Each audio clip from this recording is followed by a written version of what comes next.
கிருஷ்ணன் மண்ணை தின்னான்னு யசோதைக்கு தெரிஞ்சிடுது. இங்கே வாயத்திர அப்படின்னு யசோதை அதட்டினான். அப்போ கிருஷ்ணன், அம்மா மண்ணை தின்னான் குழந்தையா, எதுவும் அறியாத சிறுவனா. தூங்கி போயிட்டியாடா? உன் கொட்டலையே. என் பாட்டி என்னடா?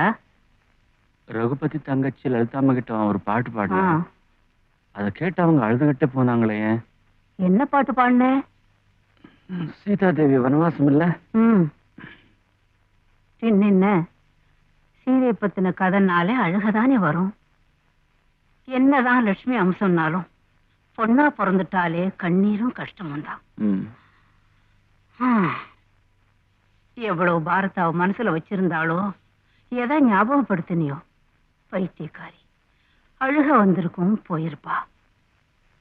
அவங்க கஷ்டத்துல இருக்காங்களா பாட்டி? கஷ்டம் இல்லாம வேற என்னடா. சின்ன வயசுலயே புருஷன் போயிட்டான். அங்க புகுந்த வீட்லயும் ஆதரவில்லை. திக்கு இல்லாம அவ அண்ணன் வீட்டுக்கு வந்தா அவ அண்ணி தாடையாட்டம் புடுங்கி திங்கிறா. என்னமோ செத்தாதான் கழுகுங்க நம்ம கொத்தும். ஆனா இந்த சொந்த பந்தம் இருக்கே, நாளைக்கு நம்ம கை தாழ்ந்து போனா பேசி பேசியே கொன்னுடுவாங்க. அவங்க அப்படியே கஷ்டப்பட வேண்டியதுதானே? அதுக்குதான் எப்படியாவது ஒரு வழியை காட்டுன்னு அந்த பகவானை வேண்டிக்க சொன்னேன். அந்த கோயில் பிரகாரத்தை பெருக்கியோ அந்த படிகளை கழுவியோ சேவை செஞ்சா நல்லது நடக்குன்னு நான் சொன்னப்பா.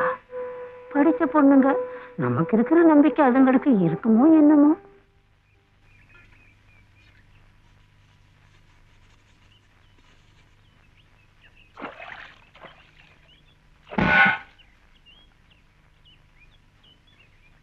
என்ன நேரத்தோட வந்திருக்கீங்க?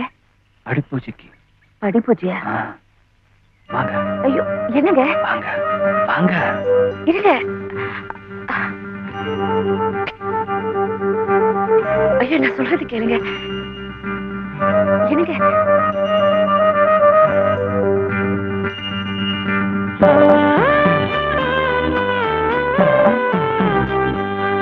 இன்னும் கொஞ்சம் படிதான் வந்துட்டோம்.